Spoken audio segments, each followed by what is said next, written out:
Welcome to another episode. And in this episode, we're going to talk about mindful time management. Remember, we are in the season called the Zen of productivity. And so time management is a part of productivity, because productivity is really how do we make the most of our time so that we can have the impact that we want. It's not about being perfect. It's not about churning out the most number of widgets. It's about actually making the impact that we want. And to do that, we want to manage the time that we have each day, because what we know is that each day is fleeting and precious. We don't have a lot of them here on this earth. That might sound pretty trite, but it's why this is so important. Mindful time management. And of course, we don't, actually manage time. Time passes like a river. So that's one way to look at it. But the other thing is we might manage, how are we making the most of the time? How are we using it? How are we actually taking the time that we're given and then creating an impact from that time? And so let's talk about that. If you have other things that you've done that I don't talk about here, great, share them with me. Put them either below in the comment of this video, if you're watching it on YouTube, or if you're listening to the podcast, the audio version, send me an email, podcast@zenhabits.net. I get every single one of those emails. I read every single one. I don't reply to every one of them, but I reply to most. And so send me some comments on this. Send me your time management things that work. Maybe you have some systems. Maybe you have a book that you'd like to share. Always down. But this is what I think is important. So I'm going to talk about a few different things. One is a Zen approach to managing time. And of course, I don't speak for all of Zen Buddhism, so I'm talking from a particular Zen student's perspective, what I've been learning. Techniques to stay present and focused. And then we're going to talk about how to avoid multitasking and embrace single tasking. And then we'll talk about structure as it relates to time management, but also what we can learn from Zen forms and structure. So let's talk about that.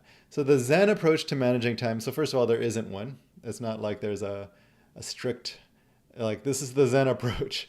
But some things that I've noticed is that there's a schedule. And this, if you go to a Zen monastery or any kind of Zen center, they will have a schedule. And the beautiful thing about this schedule is it's not so much that we're trying to create a rigid life where everything is scheduled and perfect.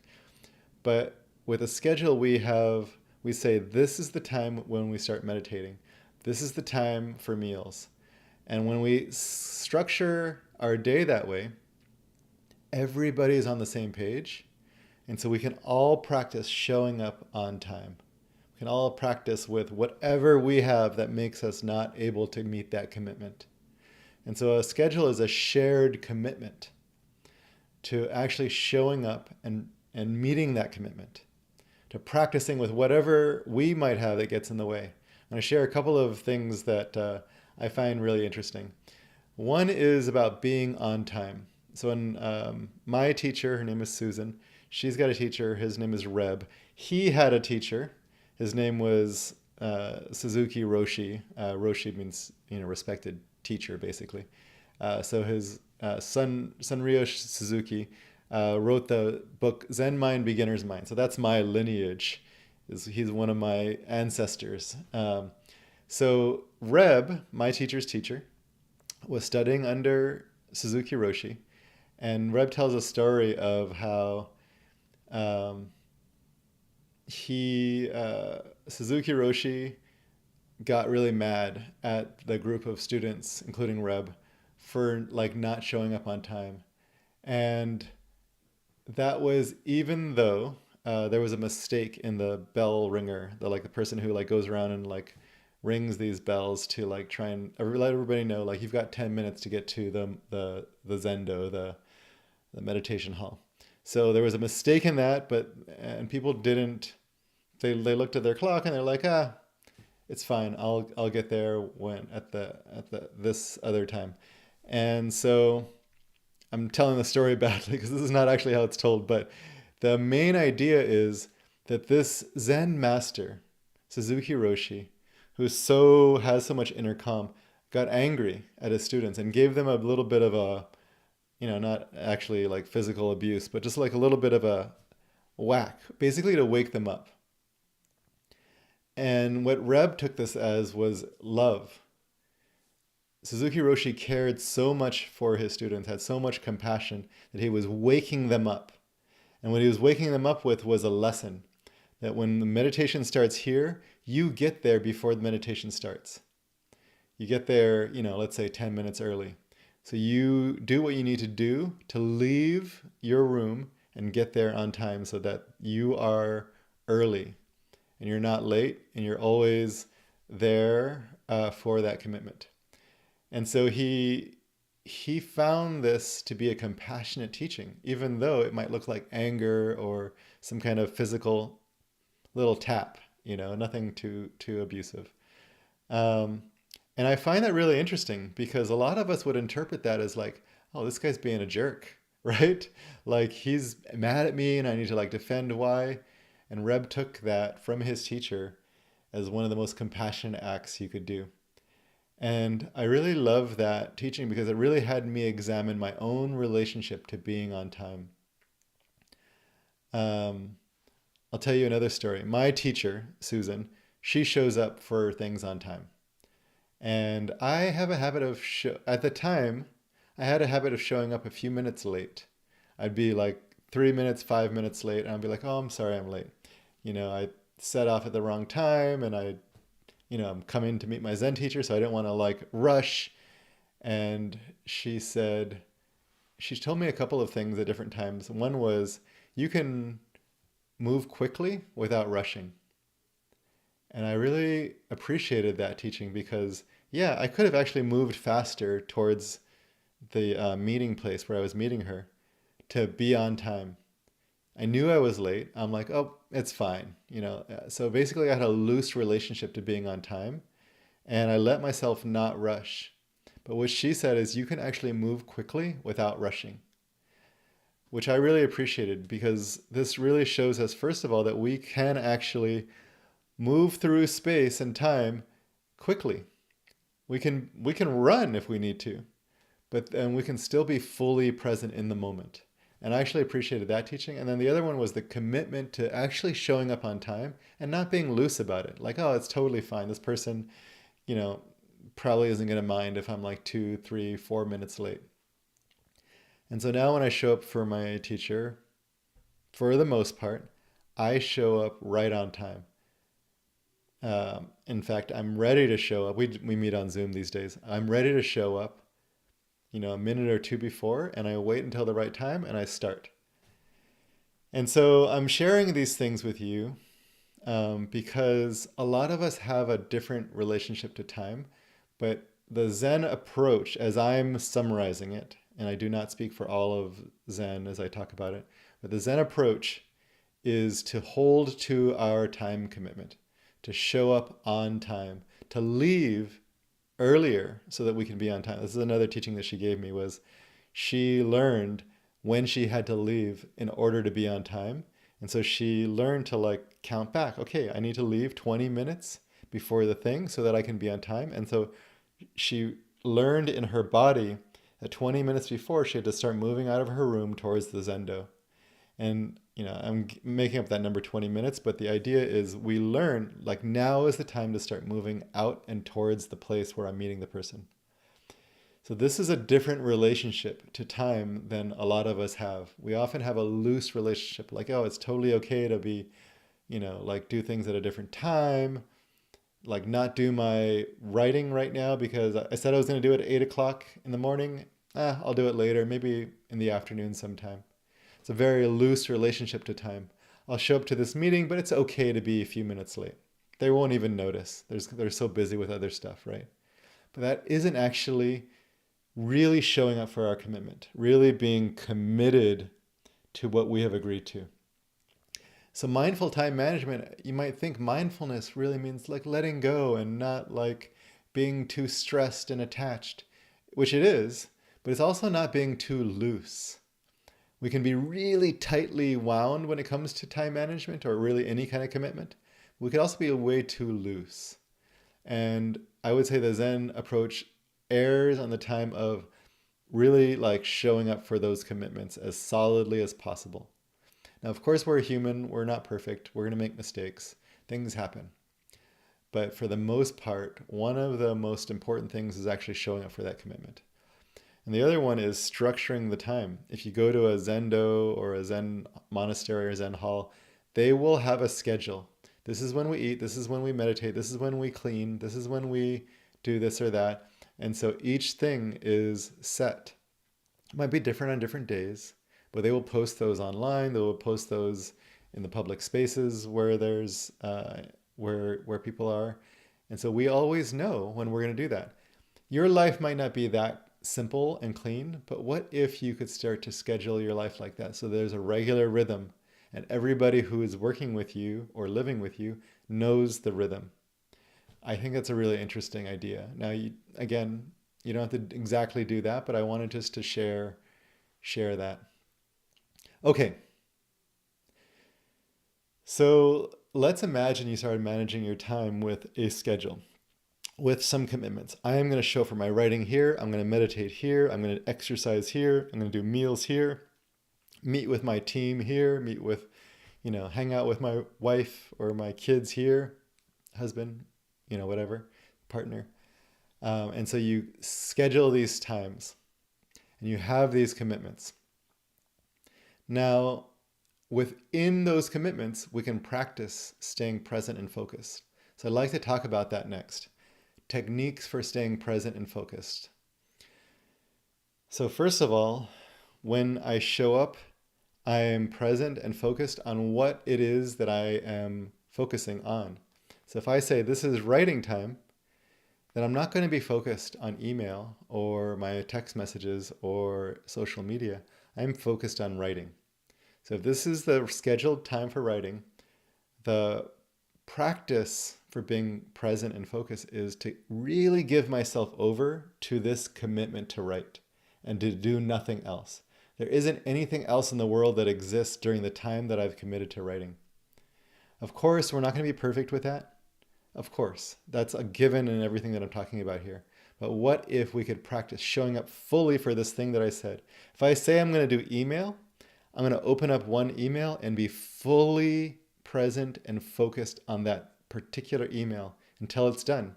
When I do the reply and I send it, or I put it on my master task list, or I just archive it, I go to the next one and I'm fully there with that one. One thing at a time. And so that's one thing that we call it single tasking is one thing to do it. And it's also been called unitasking. I also will call it full focus mode. Full screen mode is a term that I came up with. Of course, that term existed, but it's talking about apps, like a writing app or anything that you're doing where you can press the button and it goes full screen. And that's all there is. Well, what if we could do that with every single thing? As I'm recording this podcast, I'm not checking my phone.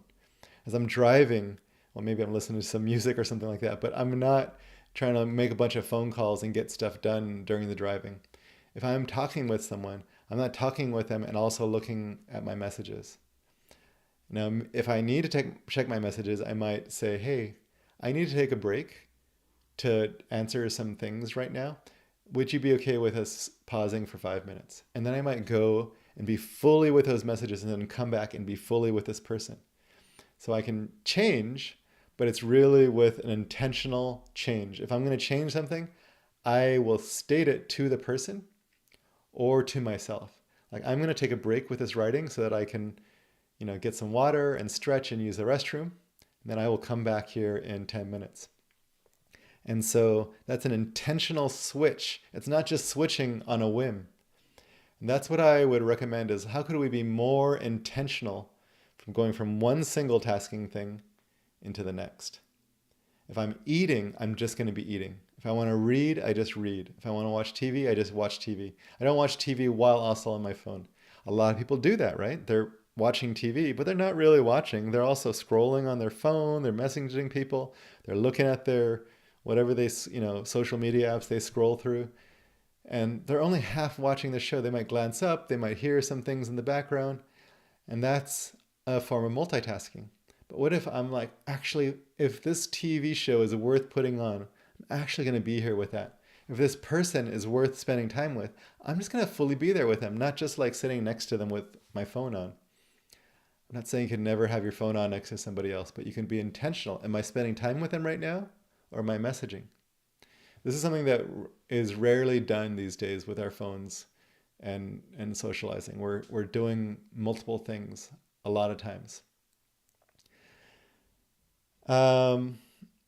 We will get pulled off from staying present and focused. It will happen. And that's not a problem. It's what I'm suggesting is notice when you get pulled off. Just like when you're meditating on your breath, for example. You're going to notice when you're planning your day. Like, oh, shoot, I'm not on my breath anymore. I'm just going to come back. And so in the same way where we're trying to focus on our breath and count the breaths, for example, and then I'm starting to plan my day, what if I could just notice that and come back to the breath? And so that's a technique for staying present and focused. It's just notice when you're checking your messages. Notice when you're on social media, when you thought you were going to be writing or doing your email or whatever it is that you thought you were going to be doing. And then notice that, and you don't need to beat yourself up. You just simply come back. Take a breath, return to your intention. Okay, to close, I'm going to talk about Zen forms and structure in our day. So Zen forms, it's similar to what I was talking about in the beginning of this episode, where there's a schedule and there's a commitment and there's a time. Those are created for a reason. We don't just make them just to be like perfect or like, I want to be disciplined. We're doing them because the forms show us where we're getting pulled. And let me give you an example. In the type of Zen meditation that I do, there's a form, you sit, cross-legged. There's different ways, different forms for that. But you also have your hands in a little oval kind of shape with your fingers of one hand on top of the fingers of the other, and then your two thumbs touching so that your hands are forming a circle, a little oval kind of circle. And your thumbs are just kind of touching. As if you watch the video, I'm actually showing it. So this is one hand, the other hand is on top, and then my thumbs touch. And so the touching isn't like pressed into each other really hard, but it's also not just like slouching. It's not pressed in, it's not slouching, it's not off, it's just touching lightly. And so if you have this form, it's not that you have to do that every second that you're meditating, but that's the form that you're shooting for. That's the form that's prescribed. And so if you're not doing that, let's say your hands are fidgeting, all of a sudden you know that your hands are fidgeting because there's a form, a way that you should be doing it. And then there's what you're actually doing, which is your hands are fidgeting. And you're like, oh, my hands are fidgeting. What's going on there? Oh, I'm feeling some anxiousness. Oh, I'm having some thoughts about this or that. And so it isn't that having thoughts is bad. It isn't that fidgeting is bad. It's that because we have a form, our hands are supposed to be a certain way. Our posture is supposed to be a certain way. Our eyes are actually supposed to be a certain way. Our jaw is a certain way. Our legs are a certain way. Because there's a form that we are prescribed, we can see, oh, I'm slouched over. My back isn't straight. Oh, my eyes are wandering around the room looking at all the other people meditating. Ooh, that's interesting, right? So I can see that instead of looking with a downward gaze towards the floor, my eyes are wandering. So the form is to have that downward gaze, but my eyes are wandering. I can notice that. Because there's a form, we can notice when we're not doing the form. That gives us a chance to notice and then practice coming back. And so if you're doing the kind of meditation where you follow your breath and you count them, that's a form. That's a prescription for this is how you are going to practice in the meditation. Now, not every meditation follows that form, but that is a form for meditation. Follow your breath and count them to 10. And when you get to 10, start all over. If your mind wanders, start back at 1. And so this is a form, and it shows us, oh, I'm not following my breath right now. I'm not counting. My mind is wandering. And I can notice, what is the mind doing? Oh, it's really like worried about that meeting later. And then it can come back. And through this, what we do is we see our mind's proclivities and our body's proclivities. Like, oh, I'm slunched over. This is like a kind of tiredness, a laziness. Not in a judgmental way, but just like, I'm just not willing to put forth some energy right now. And then I can get curious about that. And if I want, I can return to the form. Now, this isn't about judging yourself if you're failing to be on form. It's about something to notice. And in Zen, the forms that I've mentioned are only some forms. There's actually a bunch. There's a bunch around. There's a certain kind of eating ritual that they do during some kinds of meditation retreats. There's a lot of forms in there that you're meant to follow. I don't remember all of them personally. There's chants and prostrations. There's walking kind of meditation that has a form. There's bows and, when you bow to another person as you pass them. There's a lot of things like that. There's a meal verse that you would say before you eat. There's a lot of forms. Showing up on time is a form. These are all things that we say, I'm meant to try to do that with commitment. And you commit yourself to practicing that way. And then when you don't show up on time, it's like, ooh, let's notice what's going on there. What's having me not show up on time? Am I feeling really loose towards my commitments? That might mean that I'm really not taking them seriously. It might mean that I have some kind of delusion that's having me think that, oh, it doesn't matter. And so that's how forms work with Zen, is that they show us where our mind's proclivities are, show us our patterns, show us our fears, show us our attachments. With forms in our daily life, we can create structure. I'm going to write at this time. I am going to do this at this time. I'm going to, report to other people at a certain time. That's accountability, which is a structure. It's a form. And if I don't report, that tells me, oh, I'm really not taking this stuff seriously. I'm not really committed. And what's going on there? I can investigate it. If I report on the accountability, but the accountability says, hey, I haven't been doing my meditation, or I haven't been doing my exercise, or I haven't been doing my writing, whatever it is that I'm holding myself accountable for, the accountability helps me to see I haven't been sticking to the structure that I committed myself to. And so when we talk about structure, a lot of times people think that it's restrictive, but I actually think it's an incredibly powerful tool for understanding ourselves, for learning where our attachments are and where we're getting pulled off, and for practicing with all of this stuff. So how do we bring this into our lives? Well, I am a big fan of having a calendar and blocking things off. I'm a big fan of having a form of starting each day with reviewing that calendar and then making a plan for your day based on what you've got in front of you, what already, in your task list, what already is on your calendar, and making a plan and then sticking to that as much as possible and noticing when you're falling off. Making a plan, making a commitment each week and each month to others, and then holding yourself accountable for that is another thing that I do. And that helps me to stick to the commitments that I make and hold them, not loosely, not too tight, but with enough commitment that I'm actually moving forward and creating the impact that I want. Okay, that's what I've got for you today. I hope this was helpful. Next week, I'm going to talk about dealing with distractions, which we've talked about a little bit today, but it's a big enough topic that I think we should do a whole episode on dealing with distractions. Looking forward to that. Thank you, my friends. Have an amazing rest of your day. Thank you for listening and watching. I really appreciate you. I'll talk to you later.